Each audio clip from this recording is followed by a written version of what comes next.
الحمد لله الذي حبب إلينا الإيمان وزينه في قلوبنا وكره إلينا الكفر والفسوق والعصيان وجعلنا من الراشدين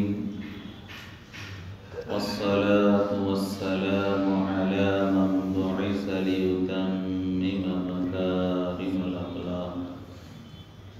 أما بعد، قال الله تبارك وتعالى في القرآن المجيد والفرقان الحميد: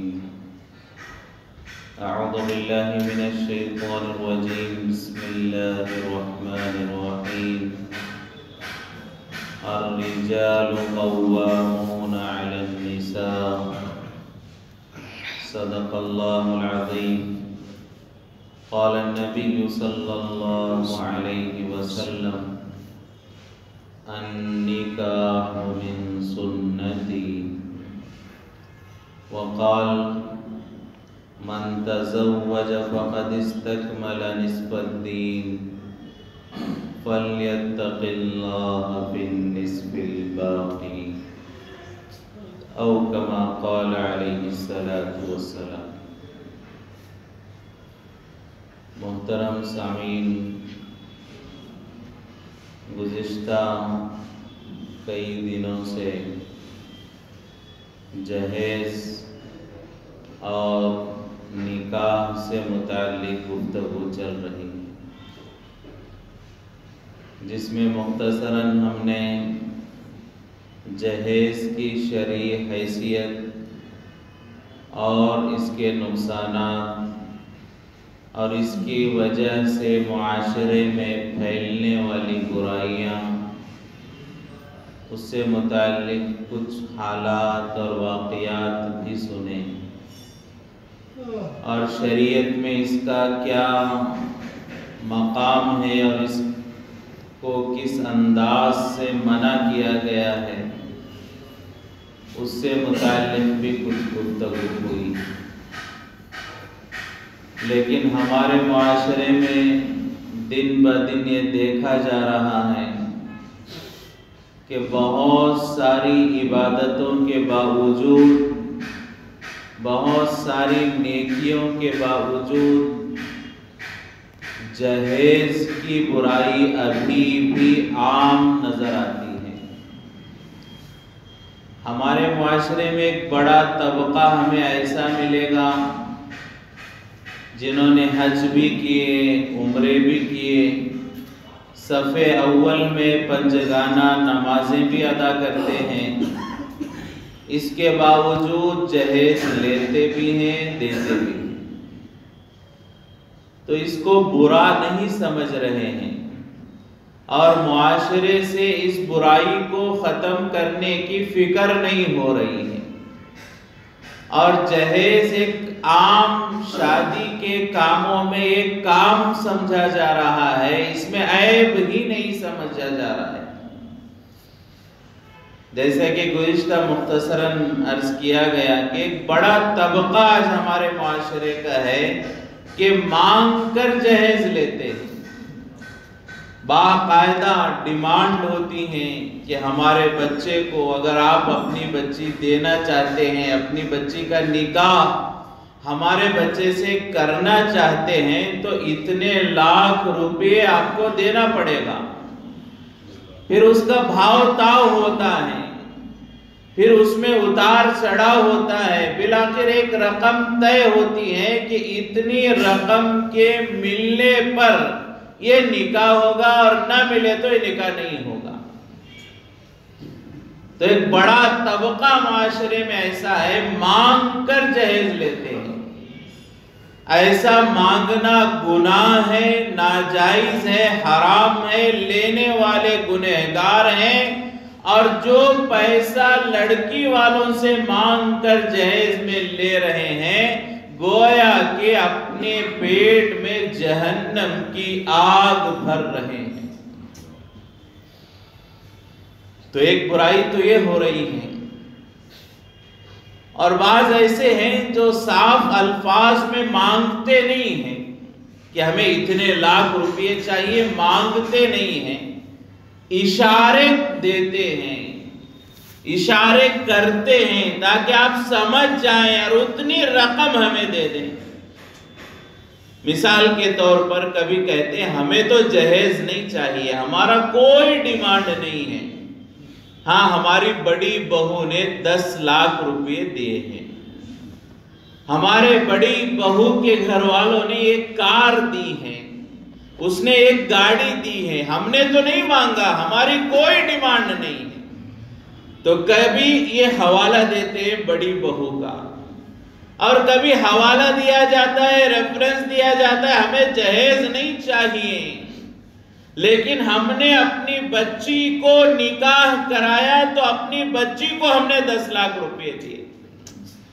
یہ اشارے ہوتے ہیں، یہ کنایے ہوتے ہیں، یہ کلوز ہوتے ہیں، یہ رموز ہوتے ہیں کہ ہم صاف لفظوں میں تو سوال نہیں کریں گے یا صاف لفظوں میں تو بھیک نہیں مانگیں گے، لیکن اتنا ہے کہ اتنی رقم کی ہم امید رکھتے ہیں، اتنی رقم کی طلب ہمارے دلوں میں پیدا ہو چکی ہے، یہ اشارہ دیتے ہیں۔ یہ دوسری قسم ہے، صاف مانگتے نہیں، اشارہ دیتے۔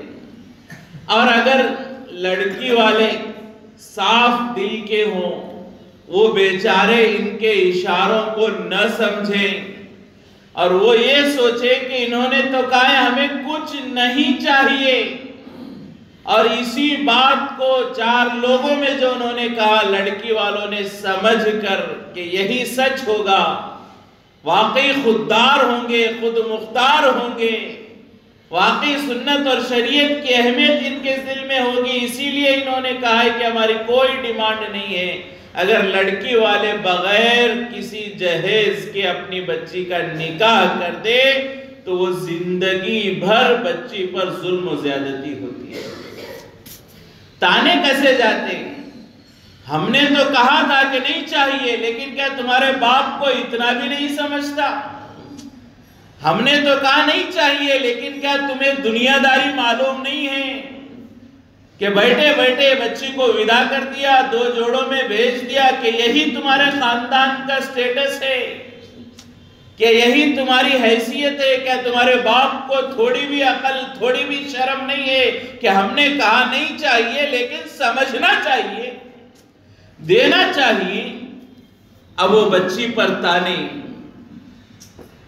کہا کہ بچی کیا امیدیں لے کر آئی تھی کہ میں اپنے ابو کو، اپنی امی کو، اپنے بھائی کو، اپنے بہن کو، اپنے گھر کو، خاندان کو، کنبے کو، قبیلے کو چھوڑ کر جا رہی ہوں، یہاں مجھے محبتیں ملیں گی، یہاں مجھے شوہر کی محبت ملے گی، ساس کے اندر مجھے ماں کی ممتا ملے گی، سسر کے اندر مجھے باپ کی شفقت ملے گی، ایک اچھا ماحول، میری نئی زندگی کی ابتدا۔ کیا کیا خواب سجا کر وہ لڑکی آتی ہے اور یہاں آتے ہی تانے شروع ہو جاتے ہیں۔ فرمائے کہ ہم نے تو کہا تھا ہماری بڑی بہو نے یہ دیا ہے، پھر بھی آپ نے نہیں سمجھا، ہم نے تو کہا تھا کہ ہم نے اپنی بچی کو اتنا دے کر نکاح کرایا، پھر بھی تمہارے باپ کو سمجھ میں نہیں آیا۔ تو بعض لوگ اشارے کرتے، صاف نہیں مانگتے، اشارے کرتے۔ اور بعض لوگوں کا حال ایسا ہے کہ مرد تو بڑے ماشاءاللہ دین کی باتیں بیان کریں گے، نسبت طے ہوتی ہے، رشتہ طے ہوتا ہے، مردوں کی مجلس لگی ہے، لڑکی کے گھر والوں کی طرف سے کچھ مرد ہیں، لڑکے کے گھر والوں کی طرف سے کچھ مرد ہیں، لڑکے والے بڑے فخر سے، بڑے جوش و جذبے میں ان کی باتیں سنیں گے تو ایسا لگے گا شاید ہی پوری دنیا میں ایسا کوئی گھرانہ نہیں ہے۔ نہیں بھئی، ہمیں کچھ نہیں چاہیے، آپ اپنی بچی دے رہے ہیں، اس سے بڑھ کر ہمیں کیا چاہیے؟ ہمیں جہیز نہیں چاہیے، ہمیں گاڑی نہیں چاہیے، ہمیں کار نہیں چاہیے، ہمیں کچھ نہیں چاہیے، بڑے دین کی باتیں کریں گے، ہمیں یہ پسند نہیں ہے، ہم تو سنت پر عمل کرنے والے، شریعت پر عمل کرنے والے۔ بڑی بڑی باتیں مردوں کی طرف سے، لیکن انہی کے گھر کی عورتوں کا اندر حال یہ ہوتا ہے کہ عورتیں مانگ کر سامان لیتی ہیں، جہیز مانگ کر لیتی ہیں، لیکن کئی دیکھنے میں بھی آتا ہے اچھے دیندار گھرانے کی عورتیں، لیکن باقاعدہ شادی سے پہلے شاپنگ خود کرتی ہیں اور لڑکی والوں کو جا کر بتاتی ہیں فلاں دکان میں ہم نے پلنگ دیکھی ہے وہ آپ خریدے، فلاں دکان میں شو روم میں ہم نے فریج دیکھا ہے آپ وہ خریدے، فلاں شو روم میں فلاں کلر کی گاڑی ہم نے دیکھی ہے وہ آپ بک کرا کے آئے۔ مرد حضرات تو دین کی باتیں، عورتوں میں ایسی جو ہے لعنت بھری ہوئی ہے اس جہیز کی، اور جب مردوں سے کہا جائے کہ آپ نے تو نہیں کہا تھا اور آپ کی گھر والے عورتیں یہ تقاضا کر رہی ہیں تو اب وہ کہتے ہیں یہ عورتوں کا معاملہ ہے۔ فرمایا کہ یہ عجیب مسئلہ ہے کہ ہمارے اوپر، ہمارے گھر کی عورتوں پر ہمیں عبور نہیں ہے، کیا ہمیں قوت نہیں ہے، کیا ہم اپنے گھر کی عورتوں کو نہیں سمجھا سکتے کہ یہ دین نہیں ہے، شریعت نہیں ہے، تم کیوں مانگ رہی ہو، میں نے تو منع کر دیا تو قصہ ختم۔ لیکن یہ مزاج ہے بہت سارے گھرانوں میں دیکھنے میں آتا ہے کہ باقاعدہ یہ پہلے سے بات چیت ہوتی ہے، مردوں کو عورتیں کہتے ہیں آپ کچھ ڈیمانڈ مت کرو، ہم اپنے حساب سے عورتوں کو سمجھا لیں گے۔ پورے شوہر اور بیوی ساس سسر کی ملی بھگت ہوتی ہے، آپ نہ مانگے ہم مانگ لیں گے اور ہم اپنے اوپر ڈال لیں گے، آپ جو ہے خود عزت دار بن کر رہے۔ تو یہ ایک دوسری قسم ہوتی ہے کہ جو اشارے، مرد تو نہیں مانگتے عورتیں مانگتے، اور کبھی کیا ہوتا ہے نہ مانگتے ہیں نہ اشارے دیتے ہیں، زندگی بھر جو ہے تانے دیتے ہیں۔ سامان لے کر آئے تب بھی تانے کہ یہ سامان کیسا ہے، بہت چھوٹا فریج ہے، ہم نے تو سوچا تھا 300-400 لیٹر کا فریج لائے گی، 190 لیٹر کا، تمہارے باپ کو اس سے بھی کم ملتا تو وہی دلا دیتا۔ لوہے کی پلنگ لائی ہو، لوہے کی پلنگ بھی کوئی چیز ہوتی ہے۔ ہاں زبان سے کیا بات ہے کہ ہمیں کیا چاہیے، یہ جو آپ کو دینا ہے اپنی بچی کو دو، تو انہوں نے اپنی بچی کو دیا ہے، لوہے کی پلنگ دے، 190 لیٹر دے، جتنا وہ اپنی بچی کو دے سکتا تھا دیا ہے، ہم کیوں تانے برس رہے؟ جب مجھے اس کے پلنگ کی ضرورت نہیں، جب مجھے اس کی فریج کی ضرورت نہیں، جب مجھے اس کے واشنگ مشین کی ضرورت نہیں، تو میں تانے کیوں دوں کہ اتنا سستا لائی ہو، اتنا چھوٹا لائی ہو، ایسا لائی ہو؟ اس کا مطلب یہ ہے کہ ہمیں چاہیے، زندگیاں بگڑ رہی ہیں جہیز کی وجہ سے، زندگیاں بگڑ رہی ہیں۔ اب ساس تانا دیتی ہر چیز پر، چھوٹے سے چھوٹے چمچ سے لے کر ہر چیز پر تانا دیتی ہے کہ تو نے، تیرے باپ نے یہ صحیح نہیں کیا۔ اب وہ بہو بیچاری مجبور ہے، شوہر کے تابع ہے، ساس کے تابع ہے، مجبور ہے، تانے سنتی ہے، دن بھر جو ہے سنتی ہے، گھٹ گھٹ کر زندگی گزارتی ہے۔ لیکن ایک وقت آئے گا، اس بہو کے بچے ہوں گے، وہ بچے بڑے ہوں گے اور وہ قوت میں آئے گی اور یہ ساس کمزور پڑے گی۔ اس وقت میں وہ جوانی میں ساس نے جتنے مظالم اس بہو پر کیے تھے ان ایک ایک ظلم کا بدلہ وہ بہو اپنے ساس سے لے گی اور اپنے بچوں سے دادی کے وجہ برائی ان کے دل میں پیدا کرائے گی۔ کیوں؟ اب اس کے پاس قوت ہے۔ ہاں ایک زمانہ تھا وہ نوی نویلی دلہن تھی، کمزور تھی، بے بس تھی، تب اس نے ظلم کیا۔ آج اس کے پاس قوت ہے، اس کے بچے ہیں، شوہر اس کا جو ہے پرکھتا ہے، شوہر اس کے جو ہے عادت اخلاق اور خدمت کی وجہ سے اس سے محبت کرتا ہے، بچے ماں سے محبت کرتے ہیں۔ اب اس کا ایک سٹیٹس بن گیا، اس کا ایک مقام گھر میں بن گیا۔ اب اسے محسوس ہوا کہ میری ساس میرا کچھ بگاڑ نہیں سکتی، اب وہ ایک ایک تانے کا بدلہ لے گی۔ تو جہیز کی وجہ سے جوانی میں بہو نے ظلم اٹھائے اور تکلیف اٹھائی، اور جوانی میں بہو کی زندگی بوجھل بن گئی، ظلم ہوا۔ اب بڑھاپے میں ساس کی زندگی بوجھ بن رہی ہے۔ دونوں کی زندگیاں خراب، دونوں کی وجہ سے گھر کا نمونہ جہنم بن گیا۔ وجہ کیا؟ جہیز اس کی بنیادی وجہ ہے۔ یہ تانے ہوتے ہیں اور اس کے اثرات پوری زندگی پر، بچوں کے اخلاق پر، کردار پر اور بچوں کی تربیت پر، بچوں کی تعلیم پر، تمام چیزوں پر اس جہیز کا برا اثر پڑتا ہے۔ تو اس سے بچنے کی ضرورت ہے۔ بہت سارے لوگ مانگ کر لیتے ہیں، بہت سارے اشاروں سے لیتے ہیں، بہت سارے اشارے نہیں کرتے، لیکن امید ہوتی ہے جب وہ سامنے نہیں ملتا، بہو وہ چیزیں نہیں لاتی تو بھڑاس نکالتے ہیں، وہ غصہ اپنی بہو پر نکالتے ہیں۔ یہ سب نقصانات جہیز کے نقصانات ہیں، اس سے پورا معاشرہ بگڑتا ہے۔ اور بعض لوگ مانگتے نہیں ہیں لیکن لیتے ہیں، اور ان سے پوچھا جائے کیوں لے رہے ہیں تو کہتے ہیں ہم نے نہیں مانگا، وہ خوشی سے دے رہے ہیں۔ داماد کو ہم نے گاڑی نہیں مانگی، وہ گاڑی خوشی سے دے رہے ہیں، تحفے میں دے رہے ہیں، کار تحفے میں دے رہے ہیں، 1,00,000 2,00,000 5,00,000 10 لاکھ روپے جو نذرانہ دے رہے ہیں، ہم نے نہیں مانگا ہے، وہ تحفے میں نذرانہ دے رہے، تحفے میں گاڑی دے رہے، تحفے میں کار دے رہے۔ تو تحفہ لینا، ہدیہ لینا تو سنت ہے، ہدیہ لینا سنت ہے۔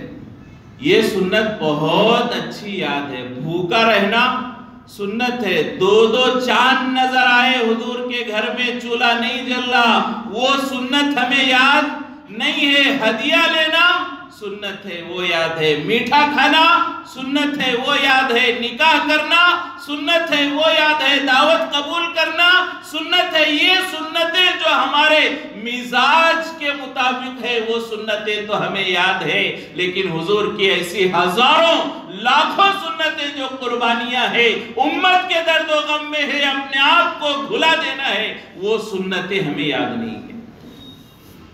تو بعض لوگ کیا کہتے ہیں، ہم نے مانگا نہیں ہے، انہوں نے ہدیہ دیا ہے، تحفہ دیا ہے، تحفہ لینے میں کیا حرج ہے، سنت ہے۔ ہدیہ قبول کرنا، تحفہ قبول کرنا سنت ہے۔ تو فرمایا کہ اس میں دیکھنے کی ضرورت ہے کہ واقعی وہ تحفہ ہے یا جہیز کو تحفہ کہہ کے دے رہے ہیں۔ تحفہ ہے یا جہیز کو تحفہ کہہ کے دے رہے ہیں۔ اب یہ کیسے معلوم ہوگا؟ اب وہ تو دے رہے ہیں، اب تحفہ بول کے دے رہے ہیں، لیکن وہ تحفہ ہے کہ جہیز ہے، ہمیں کیسا معلوم ہوگا؟ تو فرمایا اسے پہچاننے کے لیے آسان طریقہ یہ ہے، سامنے والا لڑکی کا باپ جو اپنے داماد کو دے رہا ہے، اتنا دینے کی اس کی حیثیت ہے، اور اتنا دینے کے باوجود اس کے مالی حالات پر کوئی فرق نہیں پڑتا، اور وہ جو کچھ داماد کو دے رہا ہے اتنا خود اس کے پاس، اس کے بیٹوں کے پاس موجود ہے، اور اتنا وہ اپنے بیٹوں کو بھی دے سکتا ہے۔ یہ سب اگر حالات اس کے بہتر ہیں تو سمجھا جا سکتا ہے کہ تحفہ ہے، ورنہ یہ جہیز ہے۔ مثال کے طور پر لڑکی کا باپ خود 2 ویلر میں گھوم رہا ہے، 2 ویلر میں پھرتا ہے، داماد کو کار دے رہا ہے، تو یہ تحفہ نہیں، یہ جہیز ہے۔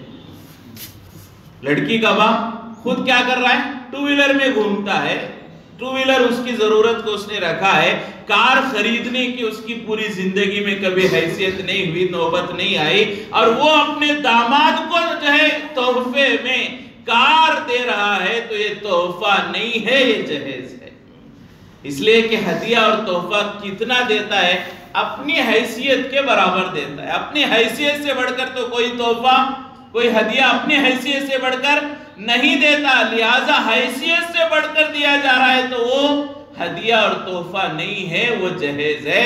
نام چاہے میں اور آپ اسے تحفہ کہہ لیں، ہدیہ کہہ لیں۔ اسی طرح اگر کوئی آدمی ہے، لڑکی کا باپ، وہ گھر میں آج تک اس کے گھر میں عورتیں خود کپڑے دھوتی ہے، واشنگ مشین اس کے گھر میں نہیں ہے، اور وہ اپنے داماد کو جو نکاح میں بھی اپنی بیٹی کو واشنگ مشین دے رہا ہے، تو یہ تحفہ نہیں ہے، یہ جہیز ہے۔ تو یہ آسان طریقہ کہ جتنا وہ ہمیں دے رہا ہے، اگر اس کی حیثیت ہے اتنا وہ افورڈ کر سکتا ہے، اور اتنا وہ اپنے بچوں کو بھی، بیٹوں کو بھی دے سکتا ہے، اور اس کے معاشی حالت میں کوئی فرق نہیں آیا، تو ہو سکتا ہے ہم اسے تحفہ سمجھ لیں، لیکن اگر اپنی حیثیت سے بڑھ کر دے رہا ہے تو یہ تحفہ نہیں ہو سکتا، یہ جہیز ہے، اس سے بچنے کی ضرورت ہے۔ لہٰذا اسی طرح بعض لوگ اس انداز سے بھی کرتے ہیں۔ بعض لوگ یہ کرتے ہیں ہمیں نہ کار چاہیے، نہ گاڑی چاہیے، نہ جہیز چاہیے، نہ پیسہ چاہیے، ہاں کیا کہتے ہیں؟ ہمیں ہمارے سٹیٹس کے مطابق مہمان نوازی چاہیے. ہمارے سٹیٹس کے مطابق مہمان نوازی، ہمارے سٹیٹس کے مطابق حال ہو، ہمارے سٹیٹس کے مطابق ڈیکوریشن ہو، ہمارے سٹیٹس کے مطابق آئے ہوئے مہمانوں کو کھانا ہو. یہ ہماری ڈیمانڈ ہے. باقی ہمیں گاڑی کار وغیرہ کچھ نہیں چاہیے. تو بعض لوگ ایسا کہتے ہیں کہ ہمارے سٹیٹس کے مطابق ہماری مہمان نوازی ہونی چاہیے، ہمارا اکرام ہونا چاہیے. اور وہ اتنی امید کرتے ہیں اپنے سٹیٹس کے نام پر. ایسا کرنا جہیز دینے سے زیادہ مشکل ہے. ہاں منہ کھول کر مانگ لیتے 5 لاکھ روپے، دینا آسان تھا. لیکن یہ کہنا کہ ہم 1000 لوگ نکاح میں آئیں گے، انہیں یہ حال چاہیے، اتنے قسم کے میٹھے چاہیے، اتنے قسم کے کھانے چاہیے، اور ایسے ہوٹل اور ریزورٹ میں ہمیں کمرہ چاہیے. اب یہ سٹیٹس کے نام پر جو وہ امید کرتے ہیں وہ جہیز سے بھی بہت زیادہ رقم ہوتی ہے. ایک الگ ہے، مانگنا ہی ہے، الگ طریقہ ہے. جیسا کہ گزشتہ کہا گیا کہ دیہاتی کا مانگنے کا طریقہ الگ ہوتا ہے، اور وہ تھوڑی رقم پر خوش ہوتا ہے. بہت سیدھا سادہ انداز دیہات میں، بابا اللہ کے نام پر دے دو، کچھ بھی دے دو، بھوکا ہوں. تو وہ 1 روپیہ دے دو، اس پر بھی راضی ہو جاتا ہے. بہت سارے لوگ شہروں میں ہوتے ہیں، اچھے کپڑے پہنتے ہیں، مانگتے ہیں، انگلش میں مانگتے ہیں. ہیلپ کیجئے، انگلش میں بھیک مانگتے ہیں. انہیں 1 روپے دے دو، وہ ناراض ہو جائیں گے اور سمجھیں گے یہ بھی میرا ہی جیسا کوئی بھیکاری ہے. اسے 100 روپے دیں گے تب جا کر خوش ہوگا. دونوں بھیکاری ہیں. مانگنے کا انداز شہر کے دیہاتی کا الگ ہے. اسی طرح یہ بھی جہیز ہی ہے. جو یہ کہتے ہیں ہمارے سٹیٹس کے مطابق اکرام کرو، یہ بھی جہیز ہی ہے. نام انہوں نے بدل دیا. یہ بھی جہیز ہے. اور اس کا تو اتنا مسئلہ، جہیز سے زیادہ لڑائیاں اس میں ہوتی ہیں. جہیز میں تو پہلے کا آدمی کو معلوم ہوتا ہے، لڑکی کو، باپ کو، یہ 5 لاکھ مانگ رہے ہیں مثال کے طور پر، اتنی میری طاقت ہے نہیں ہے. یہ تو لڑکی کا باپ پہلے سوچ کر رشتے کو ہاں کہتا ہے. لیکن یہ سٹیٹس کا مسئلہ، اب لڑکی والا اپنے اعتبار سے سوچتا ہے کہ میں اتنا یہ حال پکڑوں گا، یہ کھانا کروں گا، یہ کروں گا، 2-4 لاکھ روپے اس میں خرچ ہو جائیں گے. لیکن اب عین وقت پر ڈیمانڈ وہاں سے شروع ہوتی کہ ہمیں فلاں ہوٹل میں کمرہ چاہیے، ہم رات کو آئیں گے، ہمیں شکرانہ چاہیے، شکرانے کی دعوت چاہیے. شکرانہ کس بات کا؟ شکرانے کی دعوت. شکرانہ کس بات کا؟ شکرانہ اللہ کے حکم توڑنے پر، شکرانہ نبی کی شریعت کا مذاق اڑانے پر، شکرانہ دین کے جنازے نکالنے پر شکرانہ چاہیے.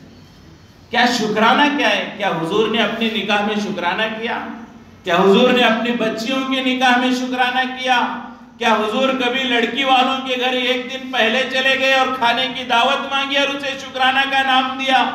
کیا کسی صحابی نے کبھی شکرانہ کیا؟ یہ کیا چیز ہے شکرانہ؟ یہ شریعت کا مذاق اڑا رہے ہیں اور اسے نام اسلامی دے رہے ہیں، شکرانہ ہے. سننے والا سن کر لگے نام شکرانہ شاید کوئی اسلامی کام ہوگا. یہ اسلامی کام نہیں، اللہ کو ناراض کرنے کا، اللہ کے رسول کو ناراض کرنے کا، دین کی دھجیاں اڑانے کا نام شکرانہ رکھتا ہے. اسٹیٹس کے نام پر ایسے بہت سارے بگاڑ. فلاں حال میں ہمارے بچے کا نکاح ہونا چاہیے، ہمیں جہیز نہیں چاہیے، فلاں حال میں نکاح ہونا چاہیے. اب 1 لاکھ 1.5 لاکھ 2 لاکھ روپے کا حال کہاں سے وہ برداشت کرے گا؟ ریسپشن ہمیں فلاں جگہ پر ہونا چاہیے، حال ہمیں فلاں ہونا چاہیے، اتنے ویلکم ڈرنکس ہونے چاہیے، اتنے میٹھے ہونے چاہیے، مٹن بریانی ہونی چاہیے، بیف ہمیں نہیں چلے گا. یہ حالات ہیں. واقعات ہم نے خود سنے ہیں کہ رشتہ ٹوٹ گیا، رشتہ طے ہو گیا، تاریخ طے ہو گئی، نکاح کی تیاریاں ہو گئی، رشتہ ٹوٹ گیا. کیوں ٹوٹ گیا؟ کہ لڑکے والوں نے کہا مٹن بریانی، لڑکی والوں نے کہا ہم اس کی طاقت نہیں رکھتے، بیف بریانی کھلائیں گے. اب اسی بات پر رشتہ ٹوٹ گیا، بچی چھوڑ دی. ایک معمولی بات پر، کھانے پر رشتہ ٹوٹ گیا. یہ جہیز ہی ہے. نام اگر ہم کچھ بھی کہہ لیں یہ جہیز ہے. لاکھوں روپے حال پر خرچ کرنا، یہ مانگے یہ بات الگ ہے. اگر کوئی لڑکی کا باپ بغیر ان کی ڈیمانڈ کے بھی لاکھوں روپے کا حال پکڑتا ہے، وہ اسراف ہے اور اسراف گناہ ہے. ضرورت کی جگہوں میں زیادہ خرچ کرنا گناہ ہے. بغیر ضرورت کی جگہوں میں خرچ کرنے والے کو شیطان کا بھائی قرآن میں کہا ہے. ان المبذرین کانوا اخوان الشیاطین. بغیر ضرورت کی جگہ میں خرچ کرنے والا شیطان کا بھائی ہے. لاکھوں روپے حال میں خرچ کر رہے ہیں، لاکھوں روپے کھانے میں خرچ کر رہے ہیں. ایک کھانا، ایک آدمی کا کھانا 700 روپے، 800 روپے، 1000 روپے کا ایک پلیٹ ایک کھانا. کہا کہ ایسے ہمارے کھانے، اس میں کئی غریب بچیوں کے نکاح ہو جاتے. آدمی اپنا سٹیٹس دکھانا چاہ رہا ہے کہ میں اتنا بڑا مالدار اور یہ میرا سٹیٹس. ابھی چند دن پہلے، مہینہ 1.5 مہینے پہلے، مسلمان ایک حکمران کی بچی کا یا نواسی کا نکاح ہوا. اس میں فرمایا، پیپر میں آیا تھا 3.5 لاکھ روپے ایک کھانے کے.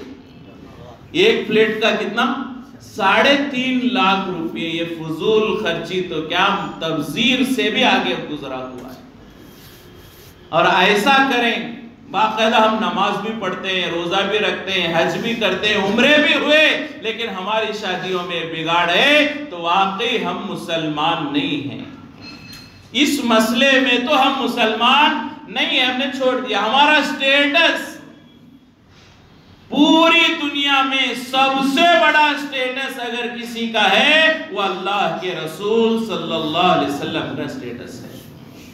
حضور سے بڑھ کر کس کا سٹیٹس ہو سکتا ہے؟ امام الانبیاء، خاتم الانبیاء، سید الکونین، تاجدار مدینہ، جن کے بارے میں کہا گیا لولاک لما خلقت الافلاک. اگر آپ نہ ہوتے کائنات نہ بنائی جاتی. ان کا سٹیٹس کیا ہے؟ کیا ہم ان سے بڑھ گئے؟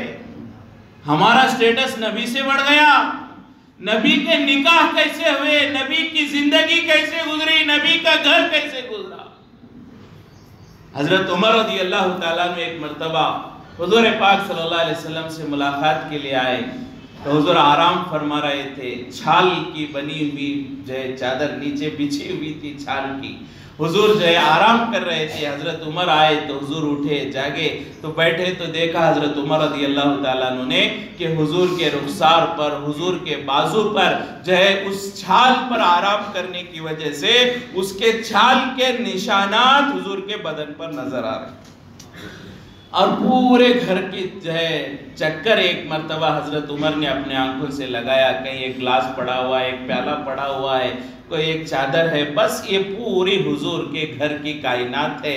تو حضرت عمر کے آنکھوں میں آنسو آئے اور حضور پاک صلی اللہ علیہ وسلم سے کہا کہ اللہ کے رسول قیصر و کسریٰ کے بادشاہ، روم کے بادشاہ موتیوں کے تاج پہنے اور دنیا کی نعمتیں ان کے قدموں پر آئے، اور آپ سید الانبیاء ہیں اور آپ کا حال یہ ہے. حضور نے فرمایا میں بادشاہ نہیں ہوں، میں نبی ہوں. ان کے لیے دنیا ہے، ہمارے لیے آخرت ہے. یہ نبی کا سٹیٹس ہے کہ بدن پر بستر کے نشانات نظر آ رہے ہیں.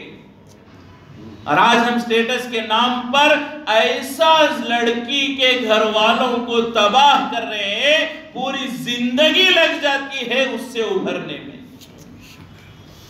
بچی کے شادی کے لیے باپ قرض لے رہا ہے، سودی قرض لے رہا ہے. اتنا قرض لیا لڑکے والوں کے سٹیٹس کو مینٹین کرنے میں، اس کی پوری زندگی اس قرض کو ادا کرنے میں گزر رہی ہے.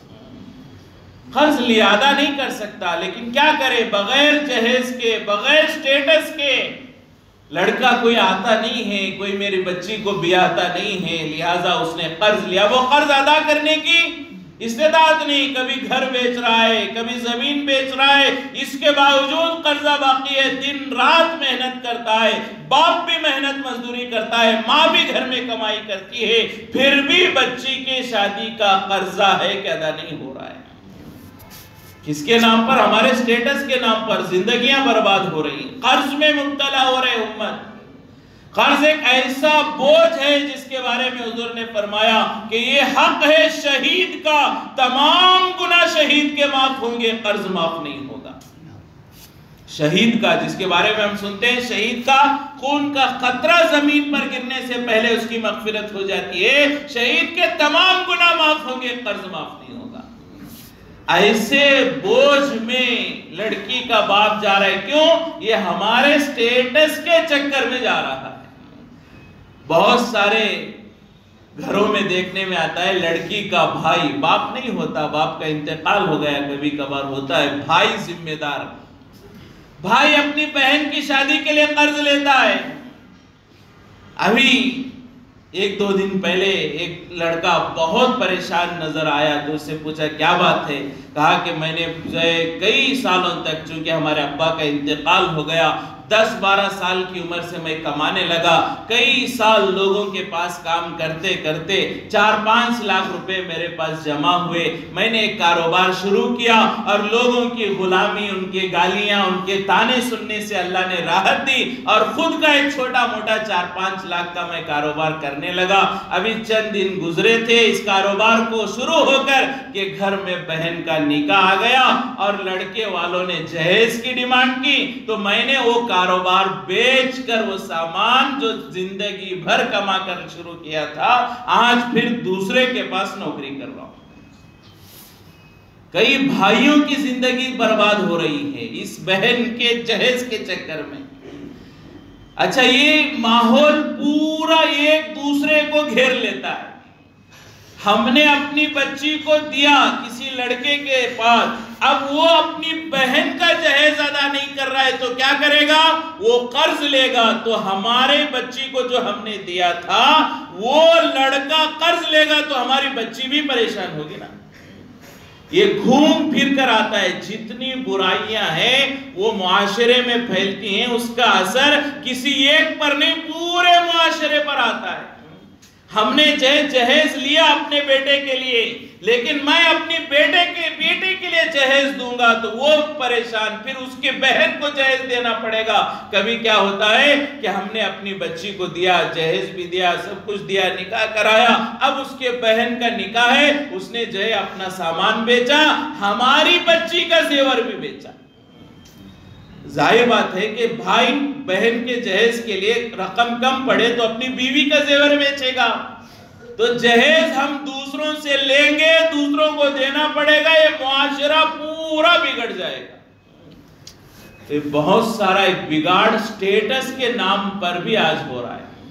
ہمیں جہیز میں 1 روپیہ نہیں چاہیے، سٹیٹس، ہمیں اتنے کھانے چاہیے اور ایسا ہال چاہیے، ایسا ڈیکوریشن چاہیے۔ لاکھوں روپے ڈیکوریشن میں خرچ ہو جاتے ہیں، لاکھوں روپے ڈیکوریشن میں خرچ ہو جاتے ہیں، کھانوں میں خرچ ہو جاتے ہیں، بیکار کی چیزوں میں خرچ کرتے ہیں۔ یہ فضول خرچی ہے، اس سے بچنے کی ضرورت ہے۔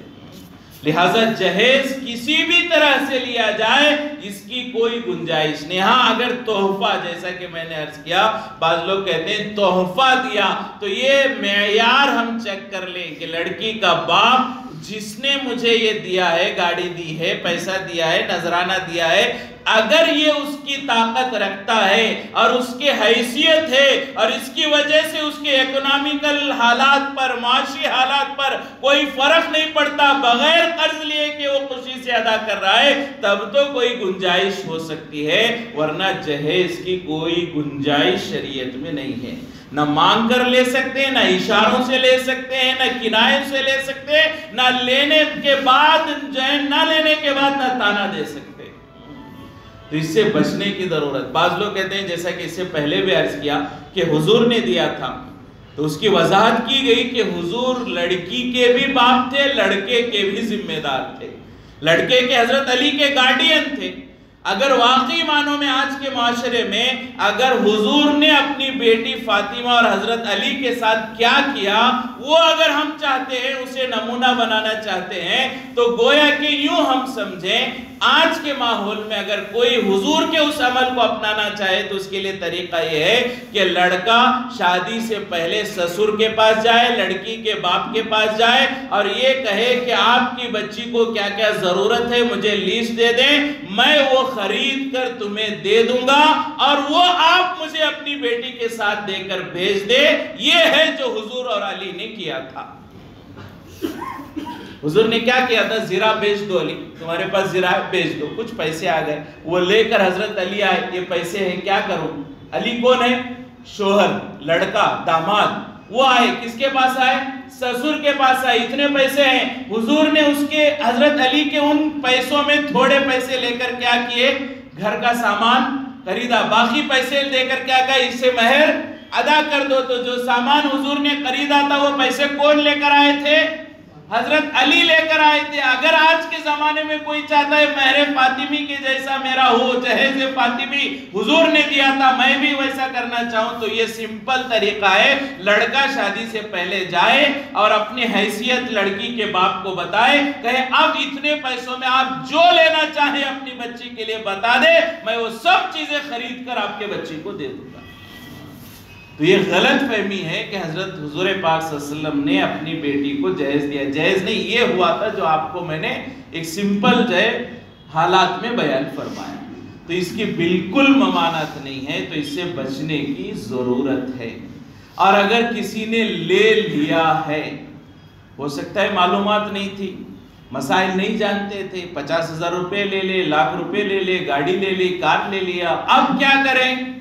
اب یہی معاملہ کہ دیکھیں کہ میرا سسر کس حال میں ہے، اس نے خوشی سے دیا ہے، اس کے حالات کیا ہے، اس کا سٹیٹس کیا ہے۔